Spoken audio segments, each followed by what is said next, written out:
Hey, Hi, Lisa. hi. So nice to see you. Yeah, I can't see you, but it's nice to meet you. Oh, did I click the wrong button? No, it's good Not actually, the. because then it gives me better internet if you don't see me, if I don't see you. Oh, okay, great.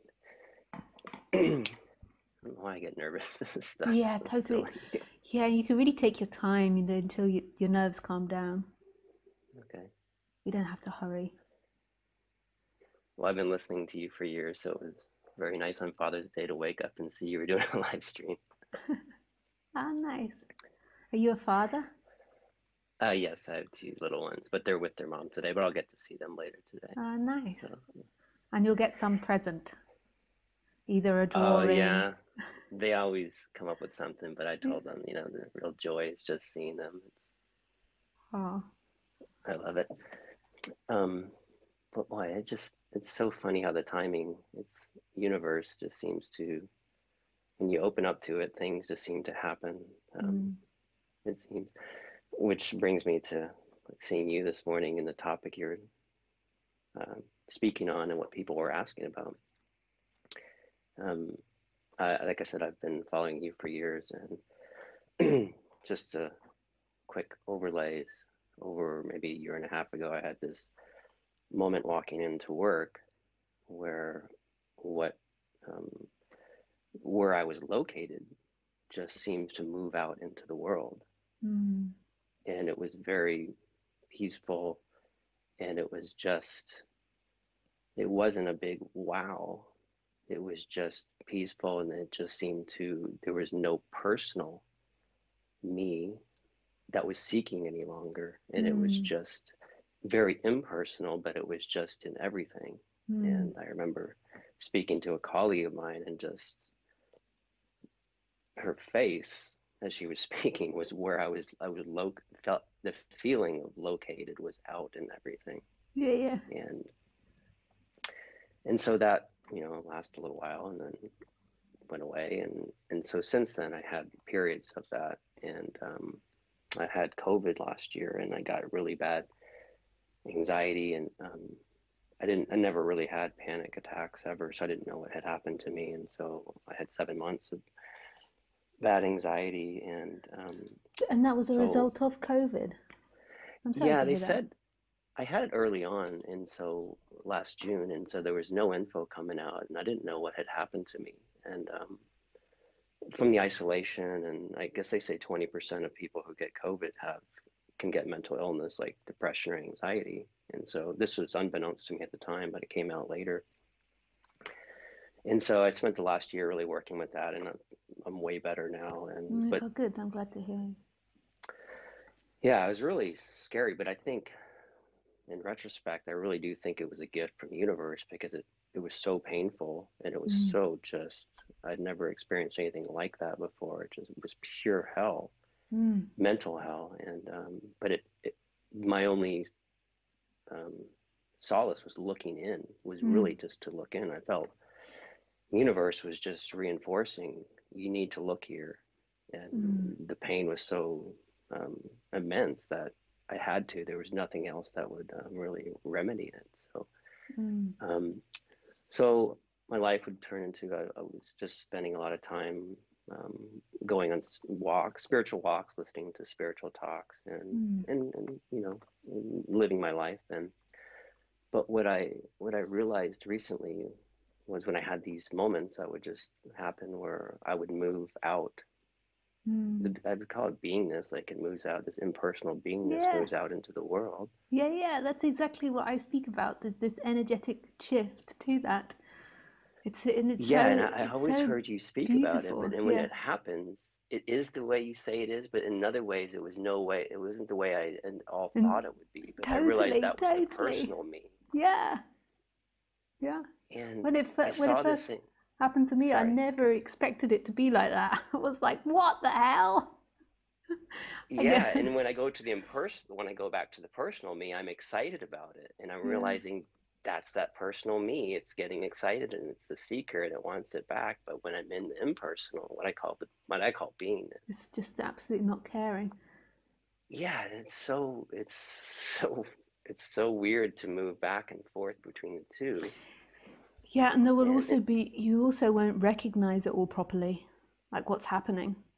Because one thing you might notice from moving backwards and forwards is that you can't really, it's not like you can really see the personal me, or you can see seeking. It might be like that for you, but it's like, it wasn't like that for me. Like it was like, I couldn't exactly see the difference. Like I could see the difference at first, like when I first had these awakenings, like I could see the difference, but it's like you can't. It's not like you imagine like the personal me, like you'll be able to see it, you'll be able to glom onto it and say, okay, that's the personal me. Like you can't. It's not quite like that. yeah, no, that's very similar to me too, and that's what is kind of it was a bit frustrating because I think I don't know if it's the me or it's the ego. It's trying to see, it's trying to latch on to identify it, isolate it, identify what it. Mm, I can feel that happening, and that's kind of mm, painful because I know it's occurring, and I can't find the beingness sometimes again. And that, but I realize also that's this personal me trying to seek out and find it, and it's only mm, through relaxation that it may appear, and I just have to. My personal me has to understand that, and I think it's mm. helped to a certain Yeah, extent. It's mitigated the seeking really when yeah, I'm in this personal me. yeah. But I saw that this anxiety, and then this is where I kind of was curious in your commentary on it, because I really kind of want an organic awakening. Like I don't read too much anymore. This happened to me, and I realized um, kind of what Sargadata had said is that your own inner self is your guru, Yeah. and to allow it to happen Mm, organically seemed to be right for me. So I kind of just would, being this would happen, and I saw that this anxiety was seemed to be part of this personality structure or mm, ego. It would happen simultaneously as part of the personality, because this beingness, which seemed all these things seemed to appear in the beingness, the personality didn't seem to be, anxiety wasn't happening to the person. It all seemed to be one thing. mm. And I was curious if you had any comment or perspective on that. I would say maybe. I don't know your experience, but I would say maybe that that what you're talking about is that in a way the complete contraction to the anxiety, if we call it that, like it's like really deep contraction, and the beingness are really close together. That I feel that that complete contraction, it's like it happens, these panic attacks often when it's really close to the person crumbling.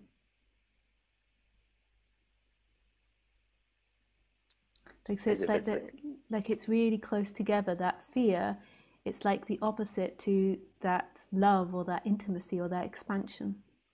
It's mm-hmm. like they're right next to each other, ironically.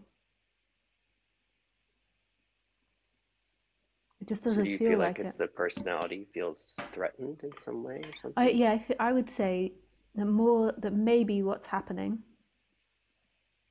is like when you have that expansion, like physiologically, what happens in your body is like death signals are being put off in your body, and like that, so that you're gonna die. It happens to me when I smoke weed sometimes. Like Mm-hmm. like I'll be smoking weed and my heart will start racing, like or going really fast. Like that's not just that; that's also to do with blood pressure and other things. But Mm-hmm. like I can feel that there is this like feeling that my body is saying you're going to die, and then what can happen is the person believes in that. So when I'm like what, because I'm such a lightweight and I can't take smoking joints or drinking alcohol without it going straight to my head. Like so it often happens when I smoke weed that I smoke too much, and And then you I want to get die. this like I get this like my body like starts, like my heart goes like like and like my blood pressure goes down or something. But Mm-hmm. so the body starts indicating that, but I know it's not true. So there's something so deep that knows that I'm not going to die, it's fine. So then it's like it lasts for like 5 minutes or something, and then it's like I really enjoy it, like the whole trip or whatever's happening. But like the body goes into this, and so when that's happening, the panic attacks happening, is there is a belief that you're going to physically die and that there's somebody there that's going to die, and it's not true. So your body's having a physiological reaction. It could be that it's having a physiological from deep unconscious thoughts, but it could also be that that expansion is creating it, because you did say they seem to happen simultaneously at the same time. So it could be there's unconscious beliefs in the system, but it could be that there is this awakening's happening, the body is relaxing, and then the body is saying, I'm going to die, and then there is something in the seeking pattern that then believes that. So it believes I'm going to have a heart attack or whatever the panic attack is about. Mm-hmm. Like, so I know fine when my heart starts doing these like very intense beeps that I'm just getting high, that I'm not going to die from that. But I could imagine another person would like could go into a panic about having a heart attack, or like, I don't know if you've ever got smoked weed and had these sensations before. Like it's a similar thing, I think. But there is a belief that something bad is going to happen to you in those panic attacks, and that's not true. Yeah, it's exactly like that. You have a sensation that the ego gets really scared about because it feels scary, and then it just takes over. It panics because it feels a sensation, and then it comes up with some interpretation of it that's just catastrophic. Yeah. In the background, I know it's not true, and that has really helped, because when I saw it from beingness, and I saw that it appeared that even this personal me and its worry about this anxiety, the beingness was appearing even as that. That's how it appeared. That it was appearing as I'm located in everything, and it's even appearing as me experience this personal me experiencing this. It just seemed, and it was just like, it felt like a veil was taken off. Like, oh wow, it's even appearing as that. Yeah, that's beautiful. But when I enter that, when that leaves for whatever reason, I don't maintain that. And then I wake up like I can't breathe from the COVID. I'll get panic attacks in the middle. Not so much panic attacks, but I do wake up with anxiety. And have you ever tried massaging the lower bit of your stomach? And you feel like you can't breathe from COVID. Do you still have the shortness of breath from COVID? Is that like a long-term effect, or is it to do with the panic? It's the panic. It's the anxiety. I got this where I couldn't breathe, from a sinus infection from the COVID, and it was never real. It was never that I couldn't breathe, because I went to the hospital and they're like, "You're fine," and I realized it was just this triggered anxiety of the feeling that I couldn't breathe. Yeah. If you had the inclination to, if you went to a really good osteopath, and they might, if they're really good and they really understand the body, they might be able to help shift that. I suspect, like, what's also simultaneously happening in that is your stomach is becoming all contracted, and your breath actually physically can't get down properly. So your breath feels really short. So your body, your lower bit, your muscles, your organs are maybe like swelling a little bit, like they swell when they're agitated or irritated, like the bowels. Then your muscles contract, and then it stops you actually being able to get breath down. I don't, like, if I eat too much tomatoes in the summer, I love tomatoes, and in the south of France they have the most amazing tomatoes. It's like, oh God, they're like heaven. A little bit of olive oil and salt. But this creates this swelling of my intestines and my stomach, and then my tummy gets all tight, and then I feel short of breath often, like if I walk up the hills or something. And this can often happen, like, so everything begins to get out of balance. So you've had the panic attacks, and then it also disbalances your body and creates these types of things, like your bowels get irritated, because like they say, when you're scared you shit yourself, like the bowels get irritated, and then maybe food you eat's irritating. It all could be combined. And if you went to a really good osteopath, they might be able to detect that and help work and release muscles, and it might help with the panic as well. But No, it has to be a really good one. With that, yeah, for sure. Yeah, like that's really like knows themselves. I have a friend that's an amazing osteopath in Belgium, but I don't think you could fly over to Belgium Hmm. for a session with her. Yeah, it might be an issue currently. Maybe they can Zoom. But do you, again, these things happen, these moments where this beingness happens, and then of course, as you know, I'll enter the personal, I'll be the personal me um, for a while, or whatever days or weeks, and I may have these issues arise, like the anxiety or whatever, and I do have a grounded knowing that I know it's not.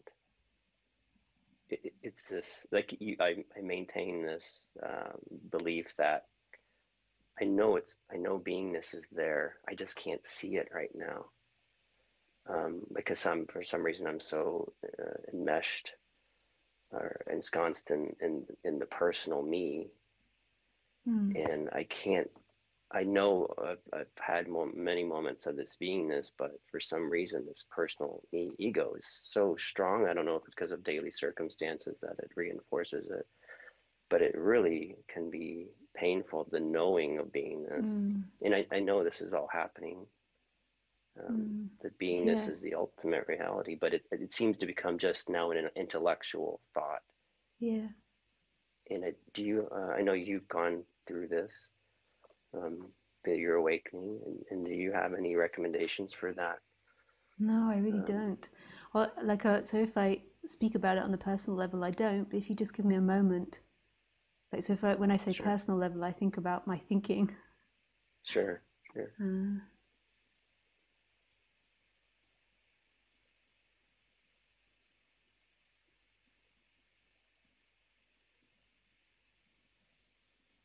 it's all conceptual that creates the problems. Like, it's conceptual that there is somebody that is in pain and that's going through time, but it feels very real to you now.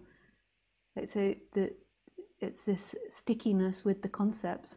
Like, it's this stickiness with the ideas of the me, with the Yes, ideas of the time, with the ideas of the struggles, with the ideas of the problem. And I know that presents itself as really real, but it's really not true.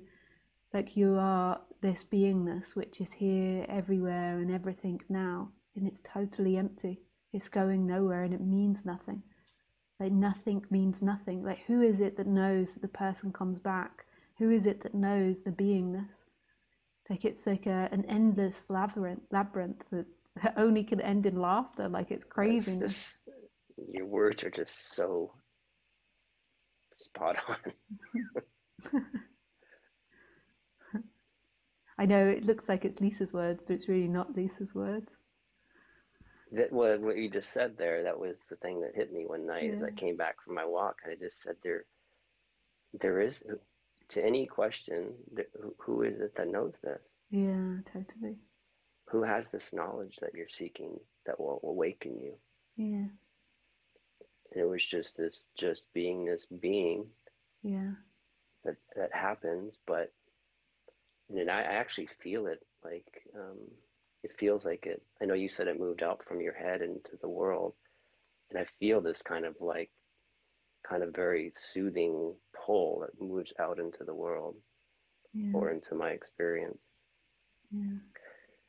But it just, over this past year and a half, yeah, those moments, and then it does the complete Opposite. opposite. Yeah, Yeah, and that, I wouldn't say it's, I do realize it's the person, it becomes, realize that it is the personal me wanting something other, and that it, and so I do try to just relax in the moment and not get pulled in any one particular direction. But yeah, I guess just speaking to you now, I realize that it's become more subtle. I'm trying to yeah, relax, but secretly I do want it to go. I want the yeah, yeah, beingness. yeah, totally. Like, when the person's there, it always wants something for itself. So it's just noticing, like, also what's happening in this conversation is it's non-intellectual.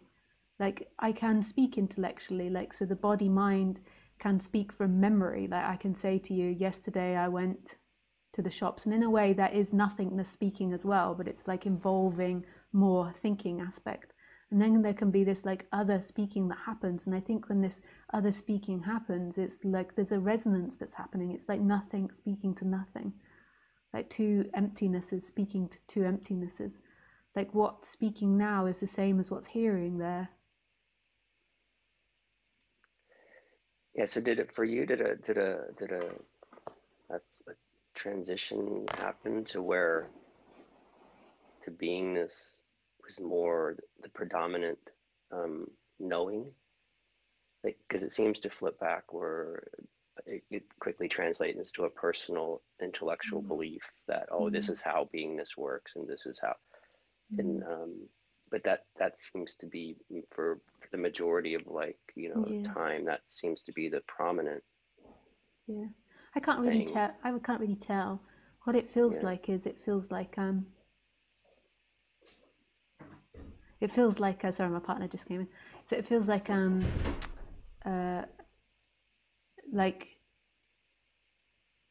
this cannot be unknown like this is. So it feels like it's there's that.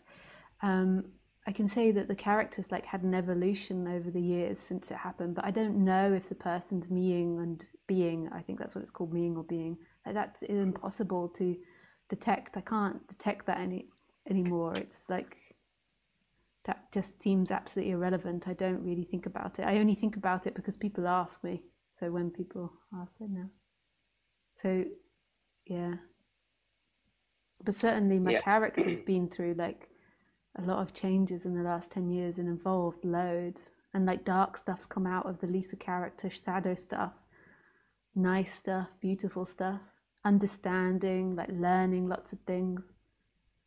That seems like a never ending, but be it like if I'm flip-flopping anymore, I can't really tell. I don't know how I would tell that. Yeah, and I guess just again talking to you and listening to you, now it seems to become more obvious that these are just the personal me seeking in these very more subtle ways, seeking to know why this and why that and what it can do to avoid or make this happen. That's what it seems. Yeah, that's what I want. And then Well, we great. laugh. Well, thanks. Yeah, I think it's just so refreshing to hear you this morning. So thank you so much for what you do. Yeah, with pleasure. Have a beautiful Father's Day. Oh, you too. Thanks. Bye. Okay. Bye. It's so nice that America and Europe's Father Day is the same. Normally Mother's Day isn't, and I never know that it's Mother's Day, and I messed it up this year, I forgot.